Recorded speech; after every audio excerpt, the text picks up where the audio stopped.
RigExpert AA-2000 Zoom. Probably the most top-of-the-line antenna analyzer from the most top-of-the-line company in the world of antenna analyzers for ham radio, commercial radio today, and we're going to talk about it right now.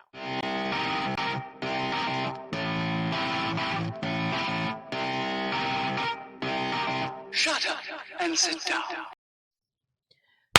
Ham Radio 2.0, where we do reviews, news, and how-tos of things that are new in amateur radio. My name's Jason. I'm KC5HWB. Today we're going to be talking about the newish, it's kind of a new model from RigExpert, the AA-2000. And the cool thing about RigExpert is that you can always tell what the difference is between the models because the number after alpha, which is antenna analyzer, AA-2000 means that the unit goes up to 2000 megahertz. So if you have an AA-35, it goes up to 35 megahertz, an AA-600 goes up to 600 megahertz, and et cetera, et cetera. And they've got several models along this style and type and configuration and form factor. They got several models in this realm. So today we're going to take a look at the AA-2000 Zoom, which was actually sent to me directly by RigExpert. So thank you very much to those guys for allowing me to review this awesome antenna analyzer. As I've said before in the past, in a couple other videos I did for antenna analyzer products, the company is located in the Ukraine, so you don't have to worry about made in China. Those of you who are concerned about made in China, you don't have to worry about it with this. If you go look at the staff and the people who run the company, you'll see call signs next to most of their names. So most of them are hams, even though they deal a lot in the commercial world and the public safety world and antenna analyzers for military and whatnot, stuff outside of the amateur radio world. Most of them are hams. So that should make us as amateur radio operators feel pretty confident that they adhere to the amateur radio community. So let's take a look at this right here. When they first sent me this analyzer, they told me that I should update the firmware. So I went through and updated the firmware on this unit. In fact, you can see the firmware when you turn it on the first time. It'll show you serial number 182 or something. It's really quick. Firmware 1.9. Okay, so when I got it, I think it was 1.7 or 1.8. It was easy to update. There was nothing to it. You plug it into the computer via the USB port right here. Comes with this cable. You download an executable file from RigExpert's website, plug this in, and on the executable file, you click go, and it does everything for you. Very simple, easy to use, no problem. I think it took like less than 30 seconds, maybe 10 or 15 seconds. It wasn't a bad deal at all. So we'll go through the menus right here. Swr Chart's at the top. That's number 2. SWR chart, RX, SWR meter, all parameters, setup, calibrate. They do include a note. He sent me several notes, key point talking notes to do with this analyzer. The analyzer does not need to be calibrated out of the box. You can just grab it and go. It will hold about 12 calibration menus if you want to calibrate it for certain settings, environments, antennas, whatever. So you can certainly do that, but it does not require you to calibrate it out of the box, and it's pretty ready to go already. Multi-SWR tools and whatnot. So they do have a multi-mode, which I think is in here, if I remember correctly. Yeah, right there, multi-mode. The multi-mode allows you to quickly evaluate which bands an antenna works best on. So, in other words, if you've got a tri-band antenna, maybe a hex beam, maybe some sort of off-center fed dipole that you can use that's tuned for some bands that will have flat SWR on some bands, but not other bands. Some of these off-center fed dipoles will do 5 or 6 or 7 bands with no tuner they advertise. So you'll be able to see what each band tunes at, where the SWR is, whether it's at the bottom of the band for CW, FT8 work, or towards the top of the band, single sideband work, that kind of stuff. So you'll be able to do all kinds of good stuff with that. With the what they call the multi, I don't know if I'm saying that right or not, the multi mode. So mode of calculators is L and C. They mentioned this right here. You can measure cable loss right there. So they call this right here a mode of calculators, an LC meter. So this tool has appeared. They say this tool is new, and it can measure the parameters of coils and capacitors as far as inductance, capacitance, quality factor, and loss tangent. So that's a new mode that is in this specific model. It may be in other models too, but it's in the later models of RigExpert. Of course, the display is a high-resolution display, as you can see in the camera right now, and it is also very easy to read out in direct sunlight. That's some of the things, some of these newer radios that people complain about. They're like, well, the screen's great until you take it outside, then it washes out and you can't see it. This one is built in such a way where you can see it in direct sunlight with no problem. I actually used it last time, a couple weeks ago. I was in Galveston. I set up a Chameleon Impasse 2 antenna, plugged it in as analyzer. Sun was out. I was near the beach. I wasn't on the beach. I was near the beach, and it was easy to see the screen. Had no problem at all. Additionally, the rig is it comes with its own set of batteries. One of the cool thing about some of this new equipment that we have today, that is both radios, analyzers, text equipment, whatever. Some of them have proprietary batteries and some of them do not. This one does not. This one comes with rechargeable AA batteries. Let's see if I can get that out of there. There we go. Comes with rechargeable AA batteries. The batteries are rechargeable outside of the unit. You have to take these out, plug them into an external charger, charge them up, and put them back in. So you can't charge them inside the unit, but it does come with the charger and the batteries themselves. It's got a Bluetooth option on it right there. So you can Bluetooth it to your phone and use the RigExpert app that they make for it. Actually, this is the power button here. Power button's right here. Function, that's your OK and cancel. Scroll keys, of course. Keypad right there. This is a specialized display in the Swr Chart mode, and it shows impedance, admittance, or polar plot. If you connect a 50 ohm load to the analyzer,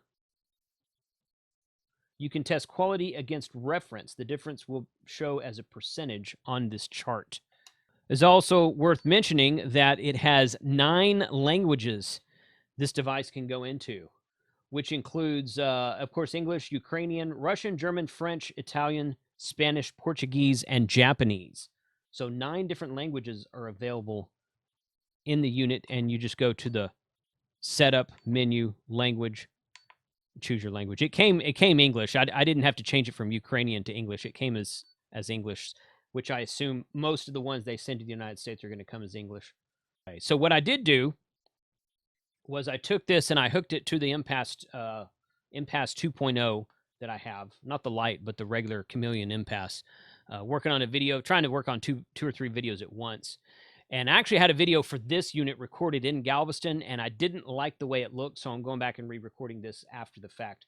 But what I want to do is take this and plug it into a ham stick, because I have a set of ham sticks, one for 20 and one for 40. And this is what we were using at the Outer Banks in a couple of the POTA parks that we just would pull up into, activate, and leave.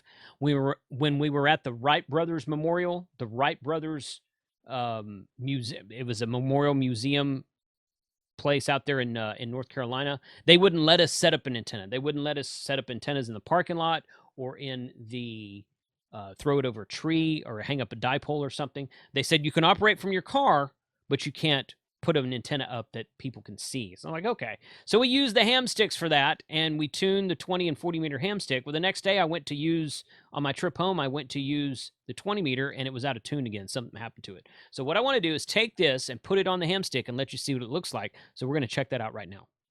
All right, I've got the ham stick connected to the AA-2000 zoom now, and it is up there on the truck. I'll do a screenshot here in a second. So I'm going to go down here to SWR chart and see if I can put it in the camera like this. It might be too bright out here, but we'll see what happens. I'm able to see the screen in the sunlight, but it's challenging with sunglasses on.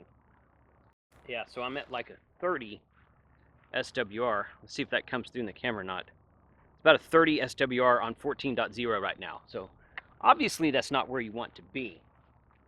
So I'd like to try to do a sweep of it. 14 megahertz plus or minus 500 megahertz.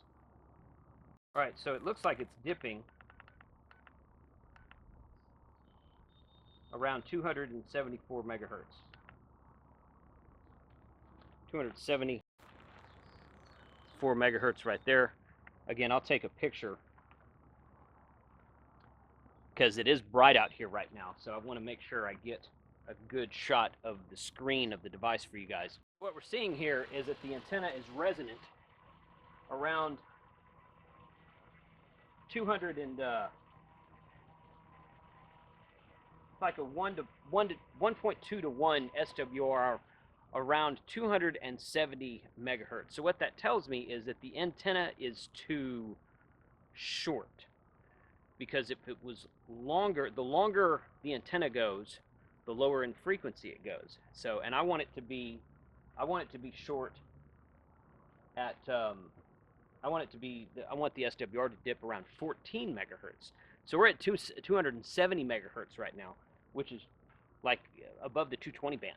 So it's way too short. So I need to make the antenna longer, which means I need to move the stinger in the top, undo the set screw, and move it up in the top. So that's what I'm going to do right now. All right, so I pulled the antenna down because I can't reach it on the top of the truck while it's sitting up. And plus, it's the top of the truck's really hot right now. It would not surprise me to learn that this antenna is damaged and I'm not going to be able to get it to tune. I took it for a long road trip to the Outer Banks, and we got it to tune one day, but I tried to use it a couple days later, and it was just way off. After we put it on the tuner and had tuned it one day, it was just way off. So I'm like, well, either something's happened to it and it got damaged, or it just got moved or something. But these ham sticks are cool because you can move this stinger up and down. You see how much stinger's in the bottom of that right now. That was me trying to get it to tune just using the SWR meter inside of the IC7300.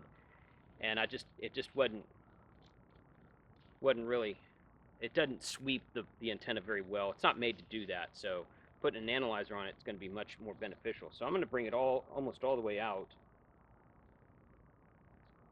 Drop it back down there again. So I've made the antenna just about as long as it can go right now. And by making it longer, I've brought the frequency down from 270 megahertz, where it was dipping. Its lowest dip was at 1.2 to 1 SWR at 270 megahertz. So that's obviously, I mean, this is a 20 meter ham stick. You can see right here it says 20 meters. The coil inside this bottom piece is for the 20 meter band, which is around 14.2 to 14.3 megahertz, and it was tuning at 270 megahertz. So obviously there's something wrong in there. It didn't seem like moving it that much should affect the tuning of the antenna that far in frequency, from 14 to 270. I don't know. We're going to find out. So I've made it as long as it'll go right now. I'm going to put it back on the truck, on the mag mount, the triple mag mount on the truck, and see what it comes in at there. Device powered off. It's got a screensaver on it, so it powered off. All right, so I got the antenna extended out as far as it would go. I'm going to go to SWR Chart, and we're going to, let me see, I wonder if I can point the camera at this while I'm doing it. All right. It's a very reflective screen, so it's going to be hard to see. But let's see if it's still dipping down to less than 1.5 at 264 megahertz. Okay, 100 kilohertz.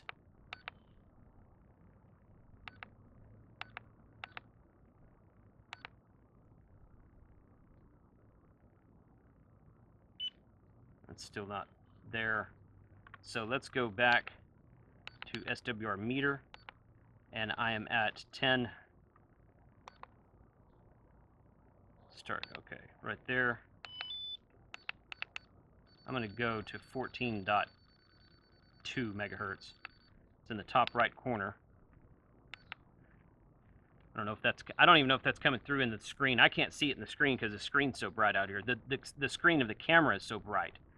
I can see the device itself. I can see this just fine, but the screen of the camera, I don't know if it's capturing it correctly. So we're still at a 29 at 14.2 megahertz, 29 to 1 SWR, obviously way too high.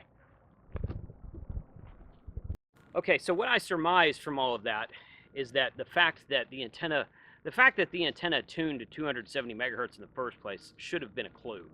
I mean, it was a clue. I mean, what I'm saying to you is that should have clued you guys off immediately. A 20-meter ham stick really shouldn't be that wide-banded. I shouldn't be able to tune it all the way up to 270 megahertz.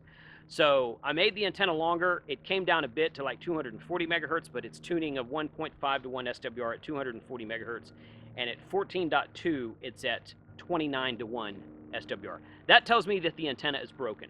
Something inside the antenna is broken. Now, you could say, well, it's the mag mount, or it's the connector that you're using, or something like that, or the coax. And that's possible, but if I put my 40-meter ham stick on here, it tunes up just fine. The last 3 or 4 parks I activated with ham sticks, I used the 40-meter ham stick on this exact same mag mount, coax, and PL259, and I had no issues at all. So there's something inside of the 20-meter ham stick that is broken, probably in the coil. It probably got stepped on or dropped or banged around in the truck when we were on our last road trip, and there's a part of the coil is probably broken, so it's not the length of the coil wrapped around the bottom black piece of the ham stick is no longer correct. So I'm just going to toss this thing, and yeah, I mean, ham sticks are like 15 or 20 bucks at any ham fest. I'll probably pick up another one at the Huntsville Ham Fest upcoming in August. But my meter, for the purpose of this video today, my AA-2000 zoom meter from RigExpert told me exactly what I wanted to know. It's exactly what I thought, because I couldn't get the thing to tune with the IC7300 onboard SWR meter. So I thought, I'm going to put this on an actual meter and do a sweep of it, and that's exactly what I did. The antenna's resonant somewhere above the 220 megahertz amateur radio band, and a 20-meter ham stick shouldn't really be resonant up there. So that tells me there is something jacked up with that antenna. Time to move on. I'll get another ham stick, and we'll make another video. So this has been the RigExpert AA-2000 Zoom trial run. Field day, ARRL field day is coming up in a couple of weeks. We're going to be using this again on I'm probably going to put it on the Buddy Hex Hex Beam, and I'm going to put it on the DX Commander that Mike's going to bring out. So you're going to be seeing more of this analyzer. Check out the link below at the Gigaparps website for a possible special that's going on right now, 73, and catch you guys later.